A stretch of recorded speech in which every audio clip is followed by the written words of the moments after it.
Support comes from the Missouri Forest Products Association, committed to conservation and careful management of the state's forests to make them more resilient and better habitats for wildlife. ChooseWood.com. Welcome to St. Louis on the Air. I'm Sarah Fenske. Gibron Jones had big plans for an industrial kitchen in North St. Louis. The kitchen is in the city's Vandeventer neighborhood, just north of Delmar.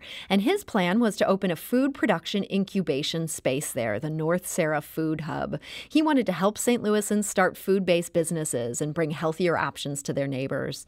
Jones got his city permits finalized in March. Well, then COVID-19 shut the city down. But he found himself making a very unusual pivot, and he's here today to describe what happened and what comes next for this innovative food hub. So, Gibron Jones, welcome to the show. Thank you. Thank you for having me. You've been working on getting this North Sarah Food Hub open as an incubator for more than a year. What do you mean by an incubator? What will you be doing there? So the goal is really to create a space for people to come and make their own meals. We have a shared use kitchen component. We also have a culinary program that's part of the Department of Labor apprenticeship. So we have a Department of Labor apprenticeship program for culinary school. And the idea is to create a way to provide economic opportunity for people by helping them create food businesses and then giving them a space to launch those businesses along with the training, professional expertise that they need, as well as a component that will allow them to sell to a market. So we'll have our own market where we will purchase. It's a co-op market, but we'll purchase directly from those people that make their own meals. So this sounds like a great idea. I mean, just all these functions under one roof. But when did you realize, oh, wait, never mind that we have our permits, we actually can't open after all? That actually happened once. I kind of knew something was going to happen with COVID. I didn't know exactly what. And I got a call from one of our board members, Rue Yawich, who owns the Gramophone. And he expressed that the city was going to be going on shutdown and lockdown pretty much. And so he told me that I should probably purchase as much food as I can within the next day, and that we'll probably most likely have to be making meals for people to prevent them from going out, especially seniors and people in the city, to prevent them from going out trying to go and get their meals and prevent spreading COVID.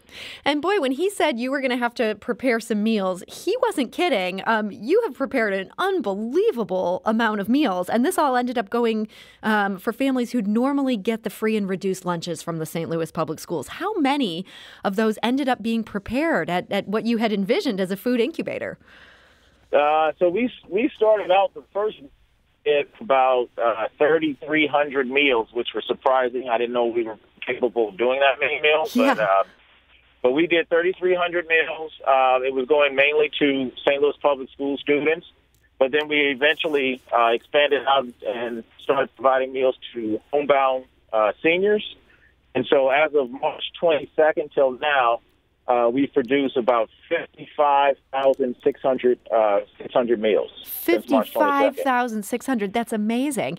And you're doing this all during this period of shutdown. How were you able to keep people in the kitchen safe making that many meals when most people weren't wanting to get anywhere close to their coworkers? Yes. So we've issued and put in place specific protocols. We do temperature checks when you first enter the building. You have to wear gloves. You have to wear masks at all times when you're in there. The kitchen staff, whenever they're in the kitchen, there's constant every 30 minutes hand washing, constantly replacing our gloves, and just trying to put measures in where we're not allowing too many people into the kitchen. So we had a clear staff of a handful of people that we allowed into the kitchen, so it was 12 individuals. And then whenever those individuals left, the agreement was to just go home, right? They're not going out to parties, COVID parties, or anything like that. They're just basically going home, and they're coming back because we expressed to them that the importance of the mission and what it is that we were doing is to make sure that people were able to eat.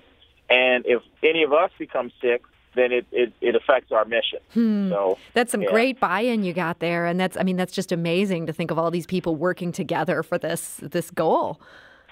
Yeah, I would say, we have a really, really great team of professional individuals. Gerard Kraft from Niche Food Group, all of his staff, they were furloughed, and so we basically brought them on, and we were able to provide them stipends to kind of keep them going when all of his restaurants shut down. And so that actually allowed them to be able to, continuously pay bills during the time of shutdown and everything like that. So it really helped them out a lot. And he has a really professional team. Everyone on I've seen his kitchens and work. It's like clockwork, So he's rated the best chef in the Midwest, for a number of reasons, and that's one of them. Yeah.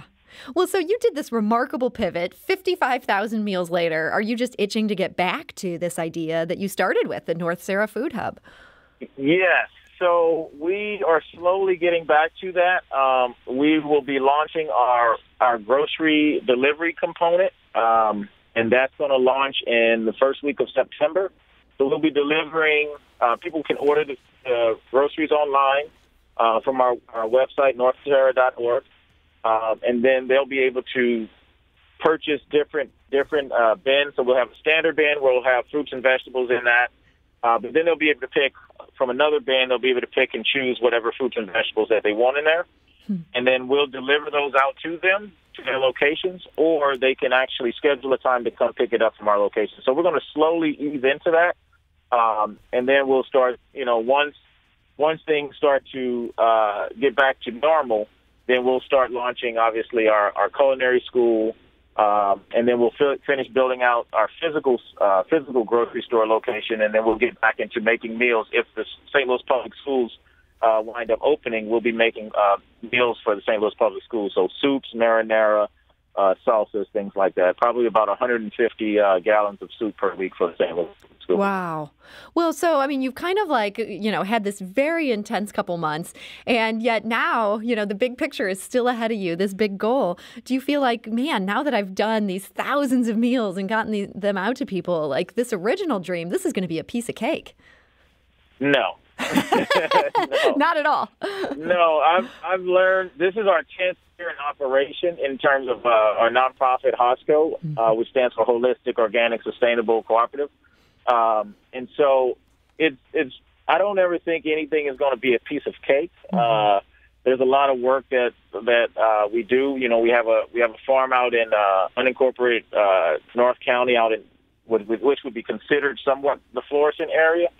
So being able to tie together all of those different components of the farm, the food hub, the processing of the food, packaging of the food, and then also the retail side of it, where we're actually allowing people to take part in a co-op so that they can afford, get affordable food from a co-op grocery retail.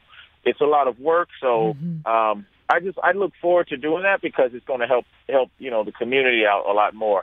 I mean, the work we're doing now is helping the community out, but it's not again, our goal is to empower people from an economic level and give them the opportunity to create their own food businesses. And so that's what we're really trying to get back to.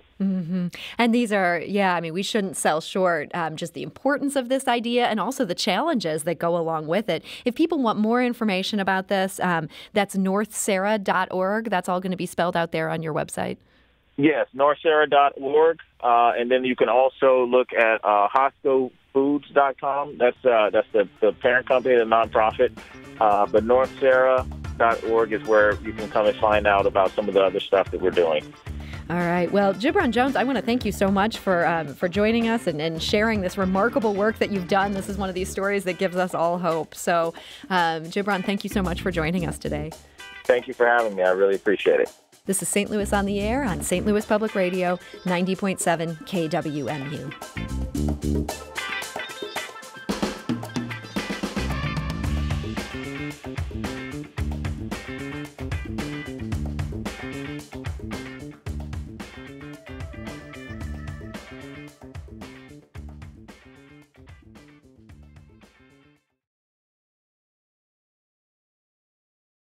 Support comes from Missouri Forest Products Association, committed to sustainable and sound conservation of the state's forests, which support more than 41,000 Missouri jobs, resulting in a $10 billion industry. ChooseWood.com.